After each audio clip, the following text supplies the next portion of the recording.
Hello there, this is Bob Cochran with Tin Roof Relics, and I promised Stan I'd make this video for him. For those of you that have a Mira 9, and maybe you ordered a Pyburn grip or you got a Pyburn 4.0, 3.0. I don't know about 3.0. I have a 4.0, and then I bought the grip. So, as you can see, I've got mine put together here. I got the grip on top of my normal rotor motor. And then I also purchased from Pascal Lee these UV.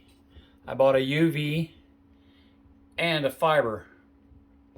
And with those, I got rotaries with them. So one I ordered a 60 millimeter and the other one I ordered 100 millimeter. So between the three, I can pretty much cover anything that's round, whether it be rings, glasses, tumblers, or whatever.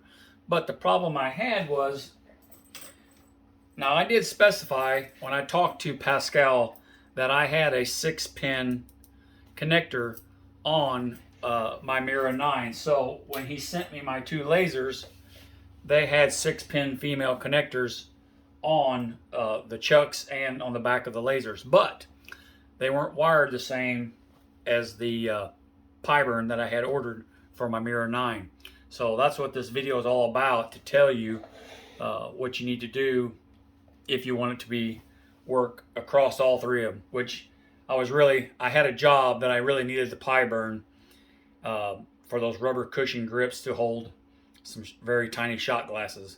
And I got by. I put the video out. It's on my Facebook page, I think even Instagram. But I used the little rubber pads, and they actually fit in my 60 millimeter chuck. So I got lucky, but I don't want to have to sit there and play Mickey Mouse with parts. So anyway, what I had to do was, also, if you're uncomfortable with soldering, this isn't going to be you, because you're going to have to solder something to get it to work right. And when I edit this video, I'll add some pictures of the pin outs and all that kind of stuff. But what you got to do is, you have to determine first what your motor windings are. Basically, it's two resistors, a two-phase stepper motor. You got 4 wires. You got one resistor between 2 wires, another resistor between the other 2 wires.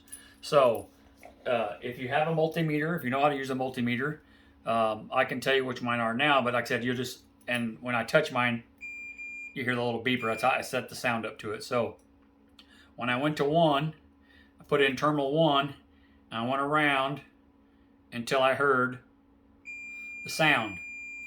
Okay, and then I knew that's 1. And then I went to the other one and verified that was the other one. So in the Pyburn, I don't know if you can see this, but inside here, in the Mira 9, when you plug in your rotary, it automatically switches from the gantry to the rotary. And how that does that is, in this 6-pin, they use the 2 extra pins to fire a relay to basically shut off the inputs to your y-axis and send it to the rotary. So that's why your Pyburn, when you order for a Mira 9, comes with a 6-pin. Normally,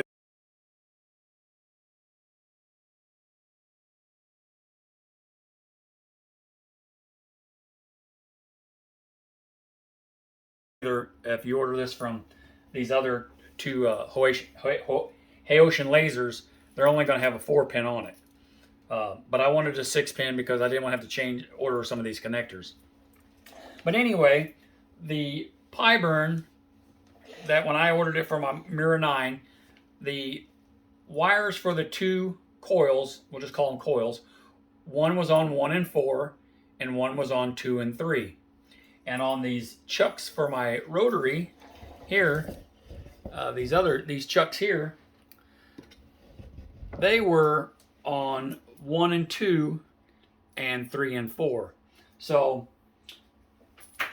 I didn't want to rewire the Mira because it has the relay in it and all that stuff, and it would have been a little more complicated. So it was just easy to take what was here and put it over here. So what I did is, in the back, I took the covers off of both my lasers, and I had to change the wires that went to pins 2 and 4 and followed them to the drive board, and then I swapped those 2 wires, and I did that in both of them. And then I had to take this plug apart, which, like I said,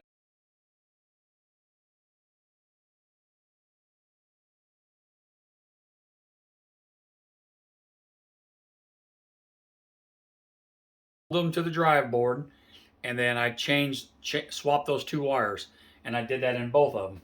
And then I had to take this plug apart, which, like I said, it takes a very tiny screwdriver right there. Let's see if I can get in there. I don't know if you can even see it. Where is it? Right there. Very tiny screwdriver. Take that out. Then you got to take the 2 screws that hold the cable in.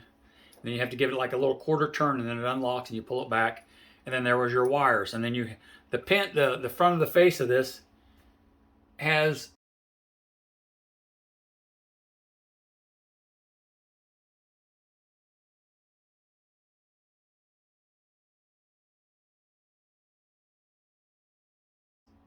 the numbers on there. And so I just found 2 and 4, unsoldered those, swapped those wires, soldered them back on, put it all back together, and now all my chucks and everything work interchangeably. I can take this chuck here, it's 100 millimeter, and I can put it in my Mira 9 if I wanted to. If I had the pie burn hooked up to my fiber, I can swap them all around, and that was the whole goal of this project. So I told Stan I would get this out as soon as I could. I think I did it. I don't know, what is today? Wednesday. I did it Monday, and like I said, I didn't want to. I got pictures of it, so when I do this edit, I'll dub over and put the pictures in there and stuff like that, and show you what I did.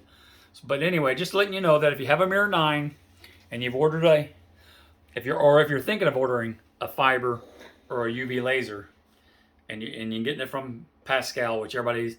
I mean, I can't tell you how much he's helped me picking out what I needed and all that kind of stuff.